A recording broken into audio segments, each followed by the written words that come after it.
Hello बच्चों, स्वागत है आपका एक और वीडियो में, एक और क्लास में। आज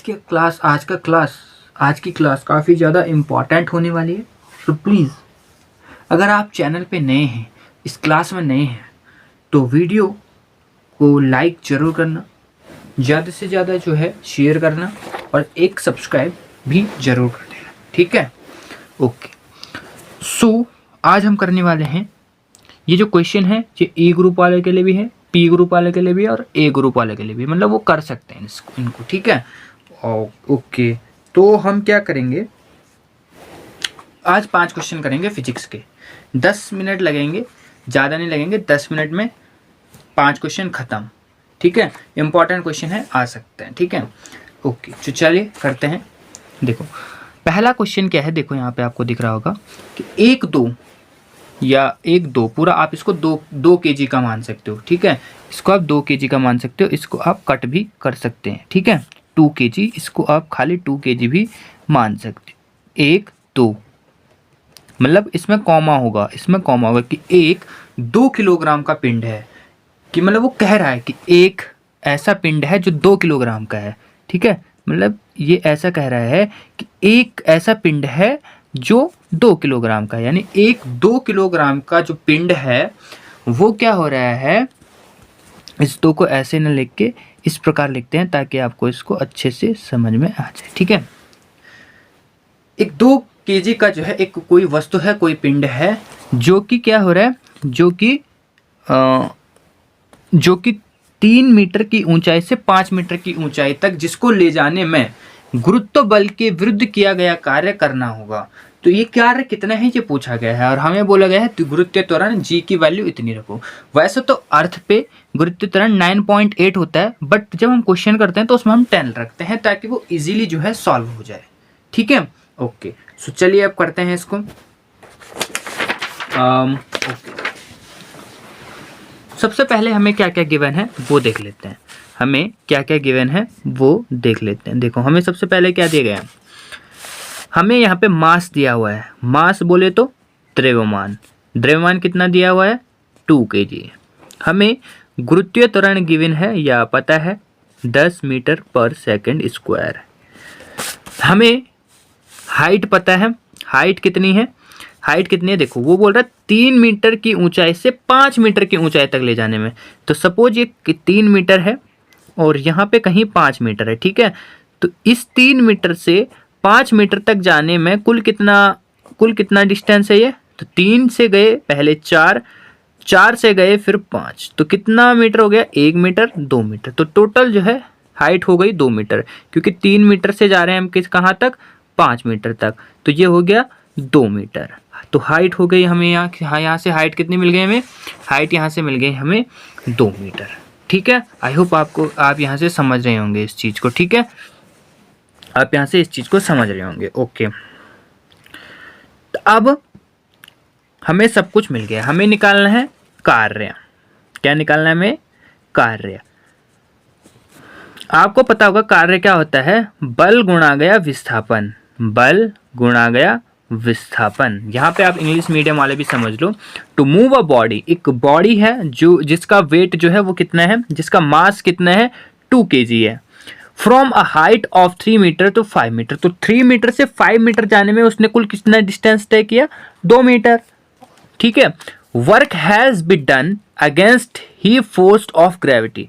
तो वो जितना कार्य कर रहा है वो निकालना है, अगर ग्रेविटेशनल एक्सेलरेशन हमें 10 मीटर पर सेकंड गिवन है, ठीक है। ओके, सबसे पहले हमें निकालना है कार्य यानी वर्क। तो work is equal to force into displacement, इसको ऐसे भी लिखते हैं, ठीक है। बल गुणा गया विस्थापन। डिस्प्लेसमेंट तो हमें दिया हुआ है कितना, कि उसने कितना विस्थापन किया, 2 मीटर का विस्थापन किया। लेकिन ये बल हम कैसे निकालेंगे, तो बल का भी यानी फोर्स का भी एक फॉर्मूला होता है, द्रव्यमान गुणा गया त्वरण, MAB इसको कहते हैं। लेकिन यहाँ पे हमें गुरुत्वीय त्वरण दिया हुआ है तो हम यहाँ पे A की जगह पे लिखेंगे G। तो यहाँ से जो है हमारा F हमें निकल जाएगा, M है 2 और G है 10, तो ये हो जाएगा यहाँ से 20 न्यूटन। अब वर्क यहाँ से इजीली निकल जाएगा क्योंकि फोर्स हमें मिल चुका है 20 और डिस्प्लेसमेंट है यहाँ पे 2, तो 20 दूनी 40 जूल जो है वर्क हुआ है, और 40 जूल है ऑप्शन नंबर ए में। तो ऑप्शन नंबर ए जो है यहाँ पे करेक्ट हो जाएगा। ठीक है, चलिए सेकंड क्वेश्चन करते हैं। सेकंड क्वेश्चन कुछ नहीं है, बस आपको देखना है और टिक मारना है। निम्न तरंगों में से कौन सी जो ऐसी तरंगे जो निर्वात में नहीं चल सकती? Among the following waves the one which can not be transmitted in vacuum. तो आपको पता है वैक्यूम में देखो, अगर प्रकाश वैक्यूम में नहीं जाती तो सूरज से अर्थ तक प्रकाश कैसे आती, रेडियो तरंगे कैसे आती, एक्सरेज कैसे आती? केवल जो है ध्वनि नहीं आती, केवल जो है क्या नहीं आती, ध्वनि नहीं आती। तो ध्वनि हमारा ऑप्शन है, option number D sound wave. Sound waves नहीं आते, ठीक है, निर्वात में साउंड वेव्स ट्रेवल नहीं कर सकती। तो ऑप्शन नंबर डी जो है हमारा क्या हो जाएगा, करेक्ट आंसर हो जाएगा। इसी प्रकार थर्ड क्वेश्चन को भी देखते ही उड़ाना है। किलोवाट घंटा इकाई है, kilowatt hour is the unit of ऊर्जा एनर्जी। इसको याद रखना, कई बार क्वेश्चन पूछा गया है। बी, ऑप्शन बी सही है, ऊर्जा। ठीक है, याद रखना, बहुत बार क्वेश्चन पूछा गया है, चाहे ग्रुप ई में पूछा हो, ग्रुप ए में पूछा हुआ हो या ग्रुप पी में पूछा हुआ, लेकिन पूछा ये गया है, तो याद रखना इसको। ठीक है, याद रखना। अब चौथा क्वेश्चन, ये मैंने ऐसे क्वेश्चन लिए जो रिपीट हुए हैं। ठीक है, सो ऐसा मत सोचना कि इसको ई ग्रुप वाले ही कर सकते हैं या ए ग्रुप वाले ही कर सकते हैं या पी ग्रुप वाले ही कर सकते हैं, तीनों ग्रुप वाले कर सकते हैं, क्योंकि ये ऐसे क्वेश्चंस मैं लेके आ रहा हूं जो रिपीट हो रही है, साथ साथ ही हर ग्रुप में पूछी जा रही हैं। ठीक है,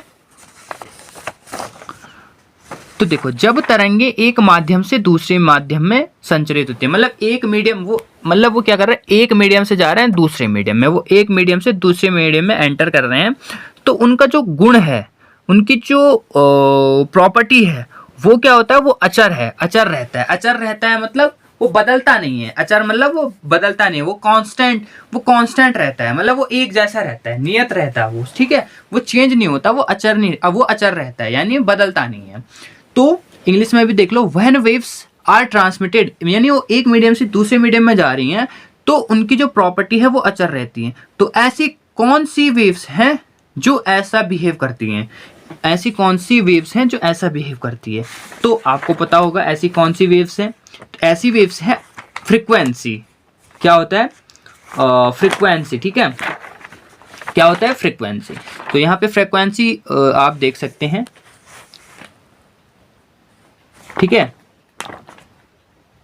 आप देख सकते हैं फ्रीक्वेंसी जब एक मीडियम से दूसरे मीडियम में जाती है ना, तो वो बदलती नहीं है, वो हमेशा अचर रहती है। ठीक है, इसीलिए वो हमेशा क्या रहती है, सेम रहती है, वो कभी बदलती नहीं है। स्पीड बदल सकता है, ठीक है, स्पीड बदल सकता है, क्योंकि स्पीड अगर देखो हम एक नॉर्मल स्पीड से जा रहे हैं और अगर हमने एकदम ऐसा उसको ऐसा ही इन्वायरमेंट दे दिया जहाँ पे हवा बहुत तेज चल रही है, तो स्पीड अपने आप धीरे हो जाएगी, तरंग दैर्ध्य धीरे हो जाएगी, प्रगमन दिशा धीरे हो जाएगी, लेकिन आवृत्ति जो है एक जैसे रहती है। ठीक है, तो ए जो है हमारा करेक्ट ऑप्शन हो जाएगा, चौथे का ए हमारा आंसर हो जाएगा। तो ये याद रट्टे मारने वाले क्वेश्चन है, तो प्लीज इनको रट लीजिएगा। ये लास्ट प्रश्न भी रट्टा मार है। एक व्यक्ति दूरदृष्टि से पीड़ित है, इसका कारण है, याद रखना, कोई भी अगर दूरदृष्टि, किसी को भी दूरदृष्टि है, इसका मतलब कि उसको निकट की वस्तुएं तो दिख रही हैं, बट उसको जो है नहीं। अगर किसी व्यक्ति को दूरदृष्टि दोष है, तो इसका मतलब उसको दूर की वस्तुएं तो दिख रही हैं, पर उसको पास की वस्तुएं नहीं दिख रही हैं। इसी प्रकार अगर निकट दृष्टि दोष होगा, तो उसमें क्या होगा कि निकट की वस्तुएं तो दिख रही होंगी, बट दूर की वस्तुएं नहीं दिख रही होंगी। तो यहाँ पे देखो, अगर एक व्यक्ति को दूरदृष्टि दोष है तो क्या होगा, अगर किसी व्यक्ति को दूरदृष्टि दोष है तो क्या होगा,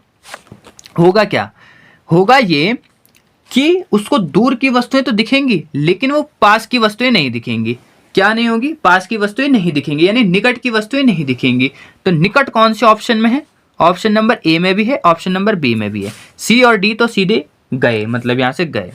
ए और बी में सब हमने देखना है। अब चूंकि उसको निकट की वस्तुएं दिख रही हैं, अब चूंकि उसको निकट की वस्तुएं नहीं दिख रही हैं, सॉरी, दूरदृष्टि दोष में नहीं दिखती है निकट की वस्तुएं, दूर की वस्तुएं दिखती हैं। अब चूंकि उसको निकट की वस्तुएं नहीं दिख रही हैं, तो इसका मतलब हमें कोई भी वस्तुएं कब दिखती हैं, जब कोई भी प्रतिबिंब हमारे रेटिना पे बनता है, यानी आगे बनता है। अगर वो पीछे बनेगा तो हमें कैसे दिखेगा? जब वो आगे बनेगा, रेटिना पे बनेगा, तभी तो हमें वो चीजें दिखेंगी। ठीक है, अब चूंकि निकट की वस्तुएं नहीं दिखती हैं दूरदृष्टि दोष में, तो यानी वो रेटिना के आगे तो बनेगा नहीं। अगर रेटिना के आगे वस्तु का प्रतिबिंब बनने लगा तो फिर क्या होगा? तो फिर तो वो वस्तुएं में दिखने लग जाएंगी, लेकिन इसमें नहीं दिखती हैं, यानी वो पीछे बनेगा रेटिना के। तो ऑप्शन नंबर बी यहाँ पे करेक्ट हो जाएगा। तो पांचवे का जो है ऑप्शन नंबर बी है जो है वो करेक्ट हो जाएगा। इस चीज को आप ध्यान में रखिएगा। तो आज के ये 5 क्वेश्चन बच्चों, मैंने आपसे कहा था कि लगभग ये 10 मिनट में हो जाएंगे। 1-2 मिनट यहाँ पे एक्स्ट्रा हो सकते हैं, लेकिन 10 मिनट में हमने इनको ख़त्म कर लिया है। आई होप आपको ये 5 क्वेश्चन बहुत अच्छे लगे होंगे। ये रिपीटेड क्वेश्चन है बच्चों, प्लीज़ इनको अच्छे से लर्न कर लीजिएगा। ये जो फॉर्मूले मैंने लिखवाए हैं प्लीज़ इनको याद कर लीजिएगा। कहाँ पे हैं वो फॉर्मूले? ये जैसे वर्क का है, जैसे फोर्स का है, ठीक है, MA होता है। क्योंकि यहाँ पे G है तो इसीलिए हमने यहाँ पे G लिखा है। ठीक है, G भी एक्सेलरेशन ही है और A भी एक्सेलरेशन ही है, लेकिन G ग्रेविटेशनल एक्सेलरेशन है। ठीक है, तो दूसरा, तीसरा, चौथा, पांचवा हमने करे हैं। और आई होप ये क्वेश्चन आपको अच्छे लगे होंगे। जो रटने वाले हैं उनको रट लीजिएगा, जो कॉन्सेप्चुअल क्वेश्चन है उनको कॉन्सेप्ट के थ्रू याद करिएगा, जो फॉर्मूलेज हैं उनको लर्न करिएगा। बाकी पास करने का कोई भी दूसरा तरीका नहीं है। आप तुक्के मार के आ सकते हैं, इसमें जो है खतरा भी होता है। अगर किस्मत अच्छी है तो पास हो जाओगे, अच्छी रैंक आ जाएगी। किस्मत अच्छी नहीं हुई तो बहुत ही गंदी रैंक आ जाएगी, बीच में भी लटक सकते हो। लेकिन पढ़ के जाओगे तो डेफिनेटली आपका बढ़िया रैंक आएगा। ठीक है, पढ़ के जाओगे तो डेफिनेटली आपका बढ़िया रैंक आएगा। सो मिलते हैं नेक्स्ट क्लास में, तब तक बने रहिए हमारे चैनल UKT पाठशाला में और पढ़ते रहिएगा।